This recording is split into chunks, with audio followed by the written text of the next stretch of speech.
Hey guys, Drifter here. Welcome back to another Black Ops Cold War optimization guide. Today, instead of telling you how to get the best class setup on your weapons, I wanted to talk about PC performance. There's something you should do if you're playing on PC, and that's turn on NVIDIA Reflex. This will quite literally reduce your rendering delay, and thus your overall system delay, and thus your overall lag and delay.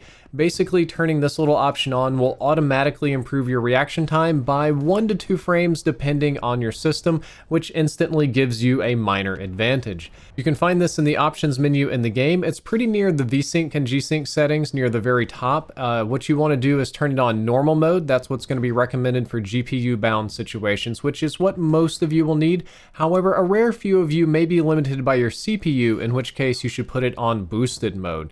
You should absolutely not leave this on off because it doesn't hurt your system at all. As a matter of fact, it just makes it run better and more efficiently, but you do have the option to turn it off if you just arbitrarily hate it, I suppose. And what's interesting is that after turning this feature on, you can monitor its performance via an in-game overlay, and we're going to talk more about this later. So let's talk about how NVIDIA Reflex works and why it helps you. The marketing material, if you Google this online, it will say, by integrating directly with the game, Reflex low latency aligns game engine work to complete just in time for rendering, eliminating the GPU render queue and reducing the CPU back pressure in GPU intensive scenes. This delivers latency reductions above and beyond existing driver-only techniques.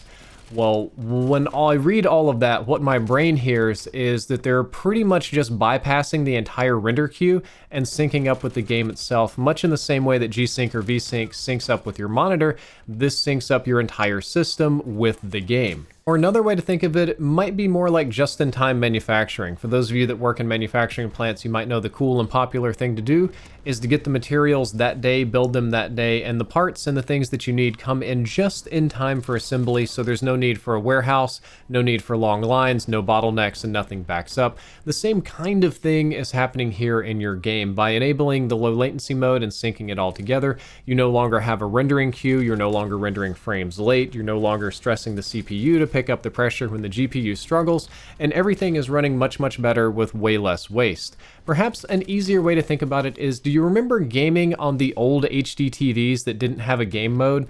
Back when just resolution and picture quality was king and everything had to be like plasma TVs were notorious for this, but they had really slow input delay. So like you would hit the jump button and it would take like a second or two to jump, or kind of like playing games on a projector. There would just be a massive delay between when you hit a button and when you actually see it on screen because of the post-processing going on the screen.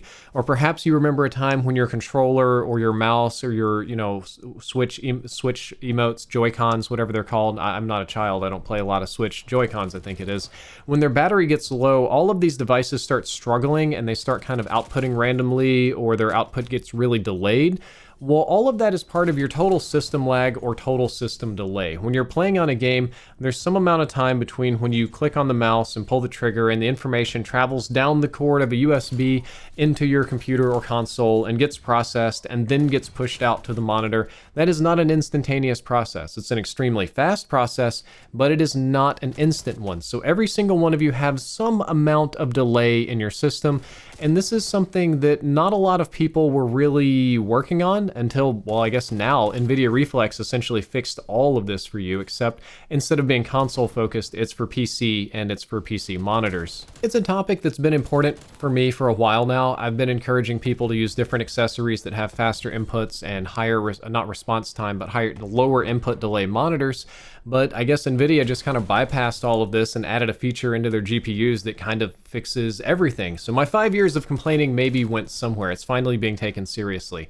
And if you're wondering which cards support this is an NVIDIA only product. AMD won't. It's, kind of a proprietary thing, but it's supported on all NVIDIA GPUs, GTX 900 series and up, which if you're playing Black Ops Cold War, that's probably going to be almost all of you at this point. The 900 series is a little bit older.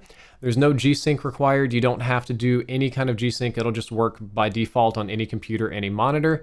And basically that means that almost everybody playing Black Ops Cold War and that has an NVIDIA GPU can just very easily turn this on right now if it's not already on by default. The next thing you should do is probably determine how your system is performing, and NVIDIA added a new performance monitor tool into their GeForce Experience. To turn this on, you need to open up the GeForce Experience panel. You have to be sure to enable the experimental features and options section. After you do this, it may be necessary to toggle your overlay on and off or restart the computer. You can hit Alt-Z to bring up your overlay settings, and you will see the new performance tab on the right. Or if you press Alt-R, it will take you directly into that tab, and you can see a variety of things about your GPU and CPU and how your system is performing and how it's behaving. It even has advanced and auto-tuning options that you can play with, though I am not going to because I am terrified. There's a lot of information that you can display. It'll put it, well, wherever you want it on the screen. I have it in the upper right-hand corner, but you can put it wherever.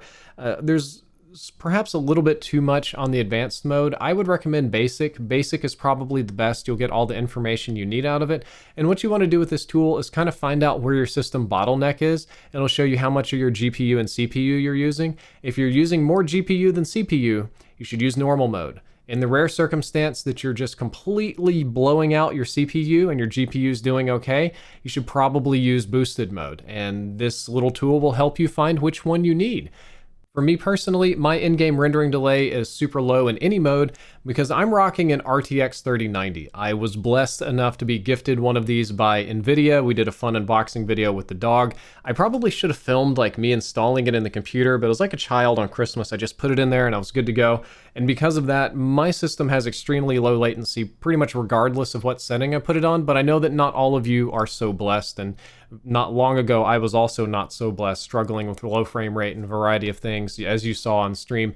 So please use these tools. Please look into NVIDIA Reflex, enable that performance panel, find out what setting you need, and turn this on to minimize your input and overall system rendering delay. It will be a godsend. You'll probably actually notice it, and it'll make your game feel better. So I hope that more of you PC gamers out there check this feature out.